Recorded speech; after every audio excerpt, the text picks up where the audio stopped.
नमस्कार दोस्तों, स्वागत है आप सभी का स्टॉक ट्रेडर के इस तीसरे वीडियो में। मैं अभिषेक राज स्टॉक मार्केट से जुड़ी सारी जानकारी आपको बेहतर तरीके से समझाने की कोशिश करता हूं। तो चलिए शुरू करते हैं।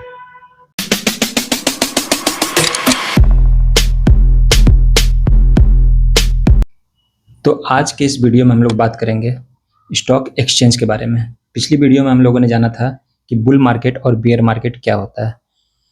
तो चलिए आज का फंडामेंटल सीरीज के दूसरे टॉपिक में को स्टार्ट करते हैं। चलते हैं स्क्रीन की ओर।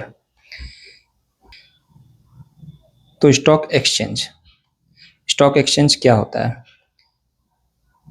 तो स्टॉक एक्सचेंज एक सेंट्रलाइज्ड मार्केट प्लेस है। एक मार्केट प्लेस होता है सेंट्रलाइज्ड, मतलब एक जगह पे सारे चीज़ों को व्यवस्थित तरीके से बायर और सेलर और इन्वेस्टर्स को प्रोवाइड करना, ताकि लोग अच्छे से ट्रेड कर सकें।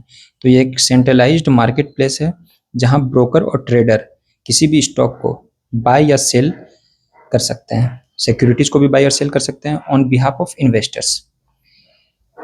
जैसे कि पहले होता क्या था, तो ब्रोकर होते थे, उनको ऑर्डर दिया जाता था कि आप इस स्टॉक पे मेरे लिए इन्वेस्टमेंट कर दो, तो वो करता था। लेकिन इसमें क्या है, आपको एक प्लेटफॉर्म दिया गया है जहां आप डायरेक्टली ब्रोकर के थ्रू इन्वेस्ट कर सकते हैं। एक सेंट्रलाइज्ड मार्केट प्लेस है। तो आइए जानते हैं स्टॉक एक्सचेंज हमारे लिए क्या क्या करता है।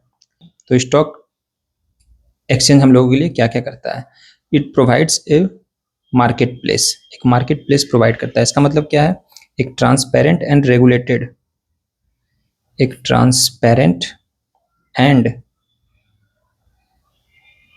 रेगुलेटेड एनवायरनमेंट क्रिएट करता है बायर और सेलर्स के लिए, ताकि वो अच्छे से ट्रेड कर सकें। दूसरा पॉइंट क्या है? Facilitate trading. इसमें क्या है कि सारी कंपनियां एक जगह पे लिस्टेड होती है, जहां किसी भी कंपनी में हम लोग डायरेक्टली बाय और सेल का ऑर्डर प्लेस कर सकते हैं। तो ये हो गया हमारा दूसरा पॉइंट, फैसिलिटेट ट्रेडिंग। तीसरा क्या है? Ensure market integrity. मार्केट के इंटीग्रिटी को कैसे इंश्योर करता है, इस पे हम लोग जानते हैं। They implement a rules and regulations in the market. किस तरह से rules and regulations in the market? ये मार्केट में एक रूल्स एंड रेगुलेशंस बनाते हैं ताकि एक फेयर ट्रेडिंग हो सके, फेयर ट्रेडिंग और इन्वेस्टिंग हो सके। तो चौथा पॉइंट क्या है हमारा? Provide information.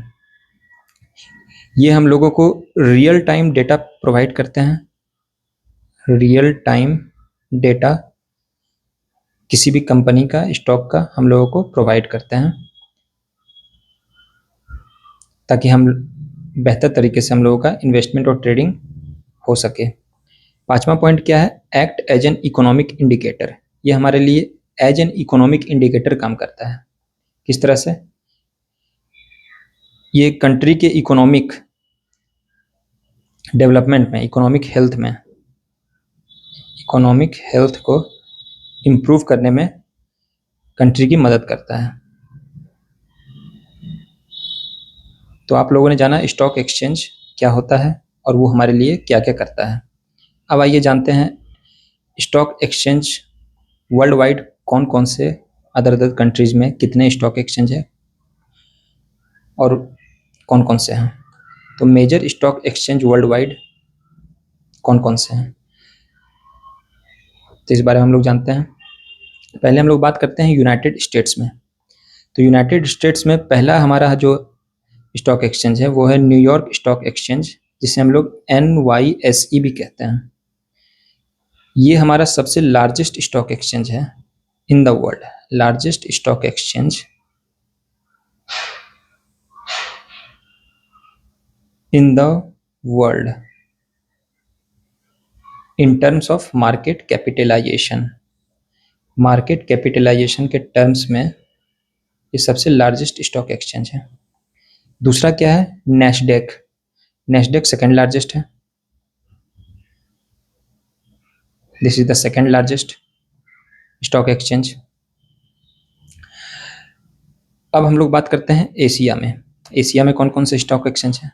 बस अभी हम लोग इतना ही जानेंगे कि हमारा हर एक कंट्री में, हर एक देश में वर्ल्ड वाइड कौन कौन सा स्टॉक एक्सचेंज है और कौन सा उसका पोजीशन क्या है इन terms of economic and in other case.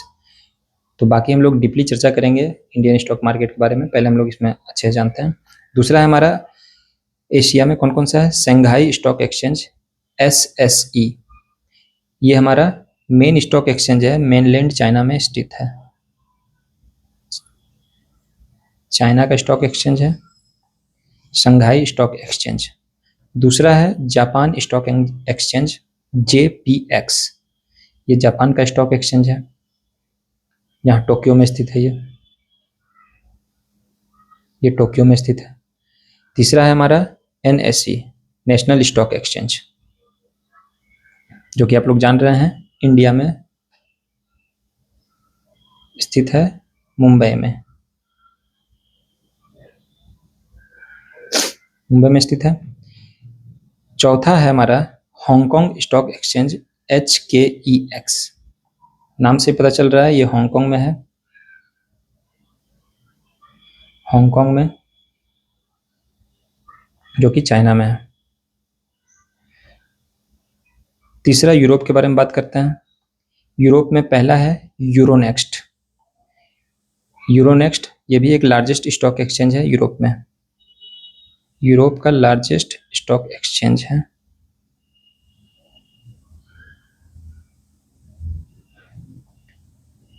जो मल्टीपल कंट्रीज में वर्क करता है, for example Netherland, France, Belgium and Portugal, Belgium and Portugal. दूसरा हमारा लंदन स्टॉक एक्सचेंज, ये वन ऑफ द ओल्डेस्ट कह सकते हैं and most international stock exchange है, इंटरनेशनल स्टॉक एक्सचेंज है, जिसमें ऑल ओवर द ग्लोब के कंपनीज लिस्टेड हैं। ठीक है। अब हम लोग आते हैं कुछ अदर स्टॉक एक्सचेंजेस के बारे में, वो कहाँ कहाँ स्थित है अदर स्टॉक एक्सचेंजेस, जिसमें से कि पहला है शेंजन स्टॉक एक्सचेंज SZSE। तो ये सेकंड लार्जेस्ट स्टॉक एक्सचेंज है, कहाँ स्थित है, चाइना में। शेंजन स्टॉक एक्सचेंज चाइना में स्थित है। दूसरा है हमारा TMX group, Toronto stock exchange, ये कनाडा में है, कनाडा में है। और तीसरा है सऊदी एक्सचेंज टेडाउल। तो Saudi exchange largest stock exchange in the middle east का लार्जेस्ट स्टॉक एक्सचेंज है। चौथा है हमारा ऑस्ट्रेलियन सिक्योरिटीज एक्सचेंज ASX, नाम से ही पता है ऑस्ट्रेलिया में है, ऑस्ट्रेलिया में स्थित है और एशिया पैसिफिक रीजन में काम करता है। एशिया पैसिफिक रीजन में बेसिकली वर्क करता है। तो यहाँ तक हम लोगों ने जाना कि हमारे पास कि हर कंट्री में अलग अलग स्टॉक एक्सचेंज हैं जो कि अलग अलग तरीके से वर्क करते हैं। अब हम लोग आते हैं इंडिया में, इंडिया के स्टॉक एक्सचेंज के बारे में बात करेंगे हम लोग। तो इंडिया में प्राइमरीली हम लोग इंडिया की बात करेंगे तो इंडिया में प्राइमरीली 2 स्टॉक एक्सचेंज हैं। पहला कौन सा है, BSE, Bombay stock exchange, Bombay stock exchange. ये हमारा ओल्डेस्ट स्टॉक एक्सचेंज है इंडिया का, सबसे ओल्डेस्ट है, जिसका स्थापना कब हुआ था, 1875 में, ठीक है। सबसे पुराना स्टॉक एक्सचेंज हम लोगों का इंडिया का, जिसका स्थापना हुआ था 1875 में। दूसरा है हमारा NSE, national stock exchange, national stock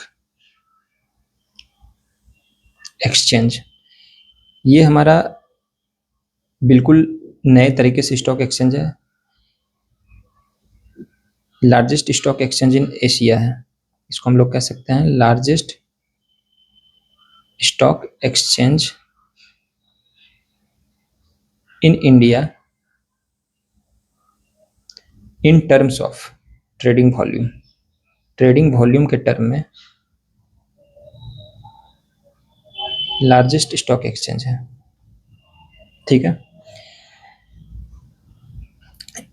इसमें इसका स्थापना कब हुआ था? 1992 में। और फुली इलेक्ट्रॉनिक एक्सचेंज है ये, फुली इलेक्ट्रॉनिक एक्सचेंज सिस्टम है,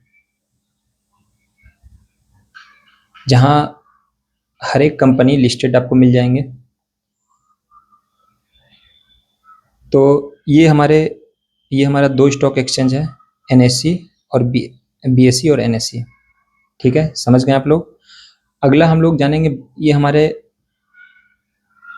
कंट्री में कौन कौन सा इनका योगदान क्या होता है, NSE और BSE का।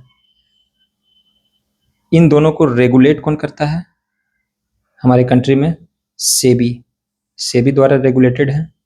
Securities and exchange board of India, securities and exchange